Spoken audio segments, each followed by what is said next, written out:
Hoje a liturgia nos fala muito da fome. Quem não viu imagens de pessoas famintas que mais parecem cadáveres ambulantes?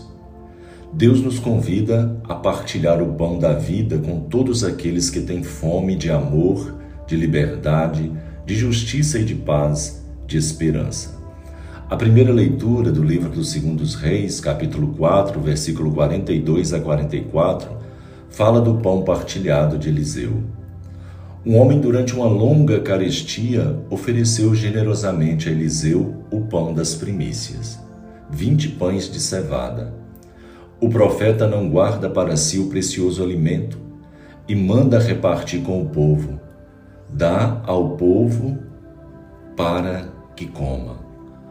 O homem se surpreende, mas como? É tão pouco para 100 pessoas. E o profeta lhe garante: dá, todos comerão e ainda sobrará. Vemos a atitude de Deus, que não multiplica os pães do nada, e o gesto generoso de 2 pessoas. Um homem desconhecido que oferece o fruto do seu trabalho, e Eliseu, que partilha o dom recebido. O pão partilhado sacia a fome de todos e ainda sobra. Jesus também alimentará outra multidão de um modo semelhante. Não será o caminho para o problema da fome do mundo? Na segunda leitura, Paulo exorta a viver a vocação recebida e a manter a unidade com o vínculo da paz. É o caminho para poder sentar à mesa do banquete do Senhor. No Evangelho, Jesus multiplica e reparte o pão. Marcos, o Evangelho segundo São João, capítulo 6, versículo de 1 a 15. Interrompe-se a leitura de Marcos, própria do ano B, para incluir o capítulo 6 de João, dando continuidade à narrativa. É um conjunto de 5 domingos em que somos convidados a refletir sobre a multiplicação dos pães e o sermão do pão da vida. É o único milagre descrito pelos 4 evangelistas. O povo faminto da sua palavra, cheio de vida, segue o Cristo, que se retirara com os discípulos para um lugar deserto. Cristo teve compaixão e continuou a falar, e atento às necessidades do povo, provoca os apóstolos: onde vamos comprar pão para que eles possam comer? Felipe diz: nem 200 moedas são suficientes.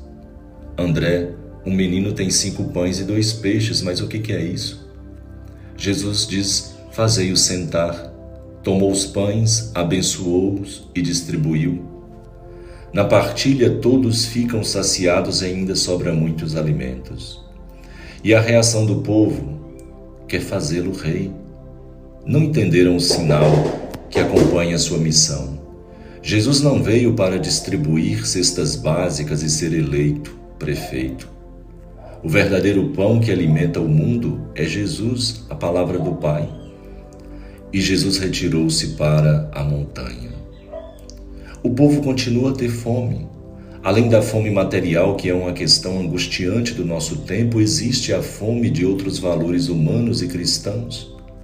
A solução não está muito que poucos possuem e retém muito para si, mas no pouco que cada um, que é repartido entre todos.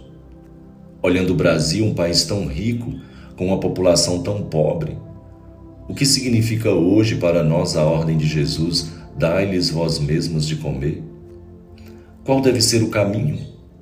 O Evangelho de hoje Jesus nos propõe 3 pistas. Primeiro, a partilha é o primeiro passo para erradicar a fome no mundo. Jesus não dá uma esmola, ele ajuda as pessoas a repartirem o que elas têm. Quando se reparte, todos têm o necessário e ainda sobra. Os milagres de Deus iniciam onde a generosidade humana chega ao limite. Também a organização do povo. Isso é um elemento importantíssimo para que ele possa reivindicar e conquistar os seus direitos. Jesus pede para que os discípulos organizem a multidão para que se sentem. E por fim, evitar desperdício. Jesus pede para recolher o que sobrou. serviria também para os ausentes e afastados. Partilhar continua sendo obra dos seguidores de Cristo. Partilhar o quê? Partilhar com quem? Jesus partilhou o pão da palavra, mas também partilhou o pão com os apóstolos, com o povo. E nós, o que nós podemos partilhar e com quem? Com a família podemos partilhar trabalho, dinheiro, as coisas. Com os amigos, conhecimentos, objetos. Com a comunidade, a fé nos grupos, nos dons, no tempo. Cristo ainda hoje continua a nos alimentar. A multiplicação dos pães é sinal profético do pão da vida eterna. Jesus usa gestos idênticos aos da última ceia. Tomou os pães, deu graças e o repartiu, querendo manifestar relação íntima entre o pão da multiplicação e o pão da Eucaristia. Quem partilha a compaixão de Jesus com os famintos vive e cumpre o Evangelho quando diz: tive fome e me destes de comer. Neste contexto, qual é o sentido da Eucaristia? Ficar de braços cruzados aguardando o milagre de Deus ou colocar e colaborar com os nossos 5 pães e 2 peixes? Que nossos encontros dominicais não se reduzam a um encontro social, pelo contrário, possam ser momentos fortes de fé para saciar a nossa fome de Deus e para nos responsabilizar pela vida dos que caminham com fome ao nosso lado. Louvado seja nosso Senhor Jesus Cristo, para sempre seja louvado. E abençoe-vos o Deus onipotente, o Pai, o Filho e o Espírito Santo, e permaneça para sempre. Fique em paz e até o nosso próximo encontro, meditando a Palavra de Deus.